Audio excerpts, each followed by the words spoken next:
देव और वसुधा की जिंदगी इन दिनों चुनौतियों से भरी हुई थी। हालात ऐसे बने थे कि दोनों के चेहरे पर हमेशा एक अनकही थकान और परेशानी की छाप रहती थी, पर फिर भी उनके दिलों में एक दूसरे के लिए जो प्यार था वही उन्हें संभाल कर रखे हुए था। इन्हीं कठिन दिनों के बीच एक सुबह देव को आखिरकार नौकरी की अच्छी खबर मिली। महीनों से संघर्ष कर रहे देव के लिए यह नौकरी किसी वरदान से कम नहीं थी। जब वह घर लौटा, उसके चेहरे पर थकान तो थी, लेकिन उसके भीतर एक हल्की सी उम्मीद भी चमक रही थी। वह अपनी पहली कमाई से घर का राशन लेकर आया। वजनदार थैले संभालते हुए जब वह घर में दाखिल हुआ तो वसुधा ने उसे दरवाजे पर ही देख लिया। देव के हाथों में राशन देखकर उसकी आंखें खुशी से चमक उठीं।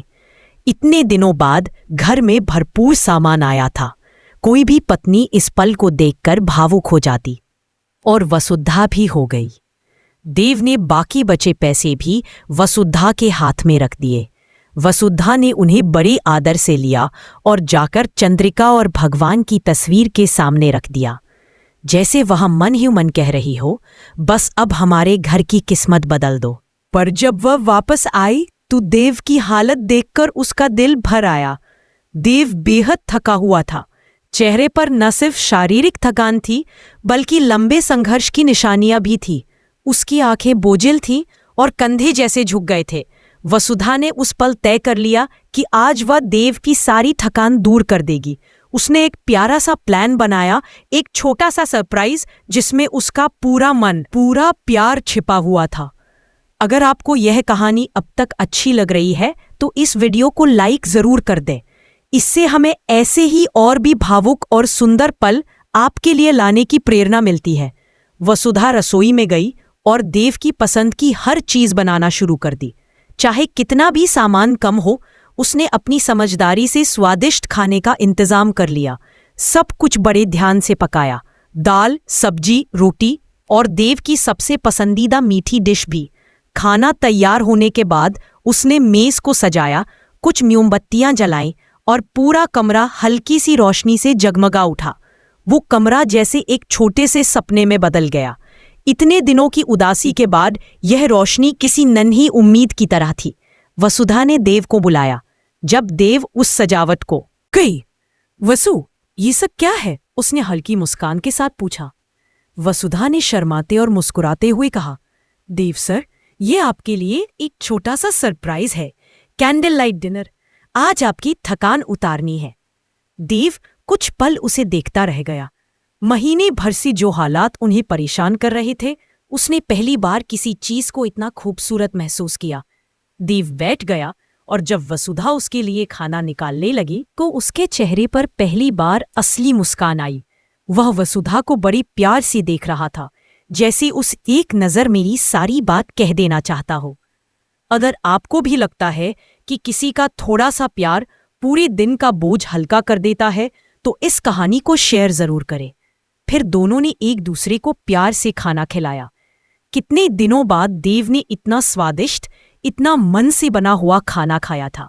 हर कौर में उसे वसुधा की मेहनत, चिंता और मोहब्बत का स्वाद मिल रहा था। खाना खत्म होते ही देव ने गहरी सांस ली और बोला, वसु, थैंक यू सो मच। आज कितने दिनों बाद मैंने इतना अच्छा और पेट भरकर खाना खाया है। तुम्हें पता नहीं ये मेरे लिए कितना खास है। ... देव की यह बात सुनकर वसुधा का दिल जैसे टूट गया। उसे बेहद बुरा लगा कि देव इतने दिनों से ठीक से खा भी नहीं पा रहा था। उसे लगा कि उसकी वजह से देव पर इतनी जिम्मेदारियां, इतनी परेशानियां आ गई। वह मन ही मन सोचने लगी, कब बदलेगी हमारी किस्मत, तब सुधरेंगे हमारे हालात। देव सर को कितना और सहना पड़ेगा। उसने देव के चेहरे की ओर देखा। वह खुश था, लेकिन उसकी आंखों की थकान अभी भी साफ झलक रही थी। और फिर वसुधा ने मन में एक उम्मीद जगाई, शायद अब खुशियां आने का समय करीब है। अगर आप भी चाहते हैं कि देव और वसुधा की जिंदगी में नई रोशनी आए, तो अभी सब्सक्राइब कर लीजिए, ताकि आगे की कहानी आप तक बिना रुके पहुंचती रहे। वातावरण में मोमबत्तियों की हल्की खुशबू और प्यार की नरमियत घुली हुई थी। छोटी सी साधारण सी शाम भी उनके लिए किसी त्योहार की तरह लग रही थी। इन दोनों के बीच की यह शांत मधुर पल भर की खुशी बेहद कीमती थी। कई बार जीवन में बड़ी खुशियां नहीं, ऐसे छोटे छोटे पलों की ही जरूरत होती है। अगर आपको लगता है कि प्यार छोटी सी कोशिश में भी दिखता है तो लाइक जरूर करें। वसुधा देव को तृप्त देखकर खुद भी मुस्कुरा उठी। उसने सोचा, कम से कम आज के लिए देव सर की सारी तकलीफें थोड़ी हल्की हो गई। दोनों के मन में एक अनकही कड़वाहट भी थी। इतना संघर्ष, इतने दिन, सब कैसे निकल गए। लेकिन उसके साथ साथ यह भी सच था कि ये छोटे छोटे सुख उन्हें आगे बढ़ने की ताकत देते थे। वसुधा चुपचाप देव को देख रही थी। वह जानती थी कि उसकी एक मुस्कान भी देव की आधी थकान मिटा सकती है, और देव भी जानता था कि वसुधा के साथ रहते हुए वह कुछ भी झेल सकता है। अगर आप भी मानते हैं कि रिश्तों की असली ताकत साथ निभाने में होती है, तो इस वीडियो को शेयर करें ताकि यह खूबसूरत पल और लोगों तक पहुंचे। वसुधा ने देव से कहा, आज अच्छा लगा ना? देव मुस्कुराया, बहुत, और यह सब तुम्हारी वजह से हुआ है। तुम नहीं होती तो शायद मैं टूट जाता। वसुधा ने नजरें झुका ली। उसके लिए यह शब्द किसी खजाने से कम नहीं थे। दोनों चुपचाप बैठ गए, पर उस खामोशी में भी प्यार था, सुकून था, भरोसा था। खिड़की से आती हल्की हवा मोमबत्तियों को हिला रही थी, पर उनके दिलों की रोशनी पहले से ज्यादा जगमगा रही थी। अगर आपको कहानी की यह नर्म शुरुआत पसंद आई है तो सब्सक्राइब करना बिल्कुल मत भूलिए। आगे की कहानी और भी दिल को छू लेने वाली होने वाली है। उस रात देव और वसुधा देर तक बैठे रहे। मोमबत्तियों की टिमटिमाती रोशनी अब धीरे धीरे कम हो रही थी, पर उनके दिलों की रोशनी पहले से कहीं ज्यादा बढ़ चुकी थी। देव का मन हल्का था, लेकिन उसके भीतर वो महीनों का तनाव जैसे ढेर सारा बैठा हुआ था, जिसे वो शब्दों में बयां नहीं कर पा रहा था। वसुधा चाहकर भी ये सब देखकर खुद को रोक नहीं पा रही थी। उसे देव के लिए और भी कुछ करना था, कुछ ऐसा जिससे उसे लगे कि वह अकेला नहीं है। अगर आपको इस कहानी की गहराई पसंद आ रही है तो अभी इस वीडियो को लाइक कर दे। इससे हमें और भी खूबसूरत पलों को आपके सामने लाने का हौसला मिलता है। देव धीरे धीरे सिर पीछे टिकाकर बैठ गया। उसकी आंखें आधी नहीं वसु, सब ठीक है, बस आज बहुत भारी दिन था, पर घर आकर अच्छा लगा। तुम्हारे साथ बैठकर मन जैसे ठहर गया है। वसुधा के दिल में एक नरमी सी फैल गई। कितने दिनों से वह देव को इतना शांत नहीं देख पाई थी। उसने धीरे से कहा, अगर मैं आपकी थोड़ी सी थकान भी कम कर पाई तो मेरे लिए वही काफी है। देव ने उसे देखा। उसके चेहरे पर सच्चा स्नेह था। इतने संघर्षों के बीच भी यह रिश्ता अनजाना होते हुए भी इतना गहरा हो गया था कि दोनों खुद हैरान थे। अगर आपको लगता है कि सच्चे रिश्ते मुश्किल वक्त में ही पहचान में आते हैं तो इस कहानी को शेयर कर दें।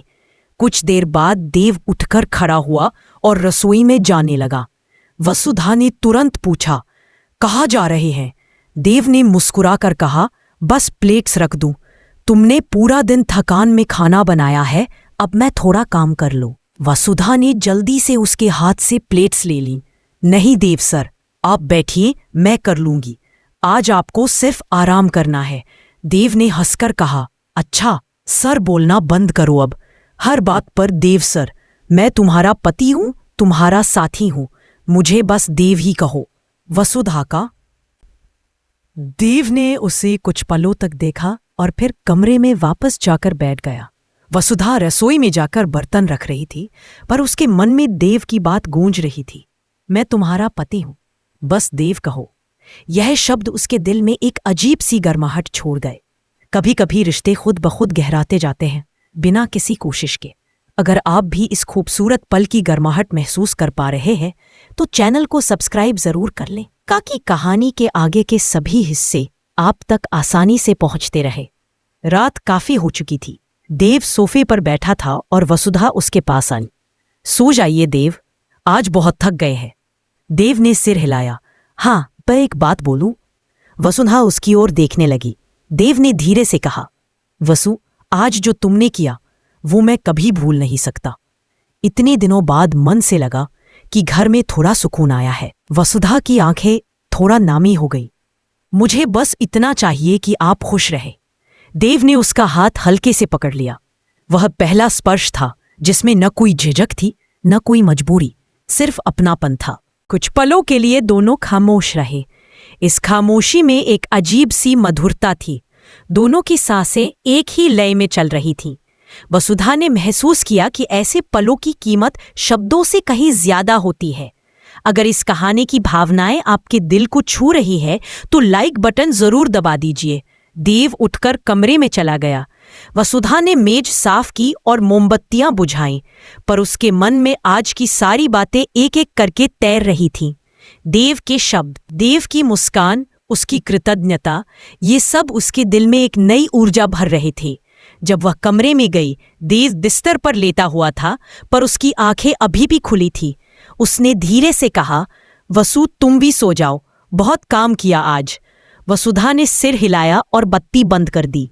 कमरा अंधेरा हो गया, लेकिन अंधेरे में भी उन्हें एक दूसरे की मौजूदगी का एहसास हो रहा था। रात धीरे धीरे बीत गई। सुबह हल्की रोशनी खिड़की से अंदर आ रही थी जब वसुधा उठी। देव अभी भी सो रहा था और लंबे समय बाद उसे चैन की नींद मिली थी। वसुधा ने मन ही मन कहा, काश हर सुबह आपके लिए इतनी ही शांत और राहत भरी हो। अगर आप चाहते हैं कि देव और वसुधा की जिंदगी आगे भी ऐसी ही शांति से भरती जाए तो चैनल को सब्सक्राइब करना मत भूलिए। वसुधा ने रसोई में जाकर चाय बनाई और जब देव उठा तो उसने बड़ी कोमलता से चाय उसके हाथ में दी। देव ने कप लेते हुए कहा, तुम्हारी बनाई चाय इसका कोई जवाब नहीं। वसुधा मुस्कुराई, बस आप खुश रहे वही काफी है। देव ने चाय की एक घूंट ली और बोला, आज ऑफिस में पहला दिन है, थोड़ा डर भी लग रहा है, थोड़ा उत्साह भी है, पर तुम हो ना, इसलिए मन शांत है। वसुधा ने उसकी तरफ देखा और कहा, सब अच्छा होगा, आप बस खुद पर विश्वास रखिए। देव तैयार होकर बाहर जाने लगा। दरवाजे तक पहुंचकर उसने मुड़कर कहा, वसु धन्यवाद, कल रात के लिए भी और तुम्हारे हर छोटे बड़े काम के लिए भी। तुम साथ हो तो मुझे किसी बात का डर नहीं लगता। वसुधा के होठों पर धीमी सी मुस्कान खिल गई। आप बस अपना ख्याल रखना। देव चला गया और उसके जाने के बाद घर में हल्की सी शांति छा गई। वसुधा ने घर का काम शुरू कर दिया, लेकिन उसका मन देव की बातों में ही उलझा हुआ था। उसे एहसास हो रहा था कि इन मुश्किल हालातों ने दोनों को एक दूसरे के और करीब ला दिया है। कभी मजबूरी में बना यह रिश्ता अब धीरे धीरे एक सच्चे और गहरे रिश्ते में बदल रहा था। अगर आपको लगता है कि कभी कभी कठिनाई रिश्तों को और मजबूत बना देती हैं, तो इस वीडियो को शेयर जरूर कर दें। दिन बीतता गया।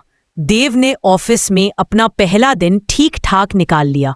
वापसी में उसने रास्ते में फूल खरीदे, बहुत महंगे नहीं पर बेहद खूबसूरत। जब वह घर पहुंचा और वसुधा ने दरवाजा खोला तो देव ने फूल उसकी तरफ बढ़ाते हुए कहा, ये तुम्हारे लिए, कल रात की वजह से। वसुधा हैरान रह गई। उसने पहले कभी उम्मीद नहीं की थी कि देव उसके लिए कुछ लाएगा। उसकी आंखें चमक उठी। मेरे लिए? उसने धीमे से पूछा। ... कल तुमने मेरे लिए किया था, आज मैं तुम्हारे लिए थोड़ा सा माहौल बना रहा हूं। उनकी ये छोटी छोटी खुशियां ही उनकी सबसे बड़ी पूंजी बन रही थी। इन पलों में उनका रिश्ता आकार ले रहा था, धीरे धीरे पर बहुत खूबसूरती से। और इसी तरह उनकी जिंदगी के हालातों के बीच प्यार की एक नई रोशनी जगने लगी। अगर आप चाहते हैं कि यह रोशनी और भी चमके तो चैनल को सब्सक्राइब करके हमारे साथ बने रहिए। आगे की कहानी और भी दिल छूने वाली होगी। बात का डर नहीं लगता। वसुधा के होठों पर धीमी सी मुस्कान खिल गई। आप बस अपना ख्याल रखना। देव चला गया और उसके जाने के बाद घर में हल्की सी शांति छा गई। वसुधा ने घर का काम शुरू कर दिया, लेकिन उसका मन देव की बातों में ही उलझा हुआ था। उसे एहसास हो रहा था कि इन मुश्किल हालातों ने दोनों को एक दूसरे के और करीब ला दिया है। कभी मजबूरी में बना यह रिश्ता अब धीरे धीरे एक सच्चे और गहरे रिश्ते में बदल रहा था। अगर आपको लगता है कि कभी कभी कठिनाई रिश्तों को और मजबूत बना देती हैं, तो इस वीडियो को शेयर जरूर कर दें। दिन बीतता गया। देव ने ऑफिस में अपना पहला दिन ठीक ठाक निकाल लिया। वापसी में उसने रास्ते में फूल खरीदे, बहुत महंगे नहीं पर बेहद खूबसूरत। जब वह घर पहुंचा और वसुधा ने दरवाजा खोला तो देव ने फूल उसकी तरफ बढ़ाते हुए कहा, ये तुम्हारे लिए, कल रात की वजह से। वसुधा हैरान रह गई। उसने पहले कभी उम्मीद नहीं की थी कि देव उसके लिए कुछ लाएगा। उसकी आंखें चमक उठी। मेरे लिए? उसने धीमे से पूछा। ... कल तुमने मेरे लिए किया था, आज मैं तुम्हारे लिए थोड़ा सा माहौल बना रहा हूं। उनकी ये छोटी छोटी खुशियां ही उनकी सबसे बड़ी पूंजी बन रही थी। इन पलों में उनका रिश्ता आकार ले रहा था, धीरे धीरे पर बहुत खूबसूरती से। और इसी तरह उनकी जिंदगी के हालातों के बीच प्यार की एक नई रोशनी जगने लगी। अगर आप चाहते हैं कि यह रोशनी और भी चमके तो चैनल को सब्सक्राइब करके हमारे साथ बने रहिए। आगे की कहानी और भी दिल छूने वाली होगी।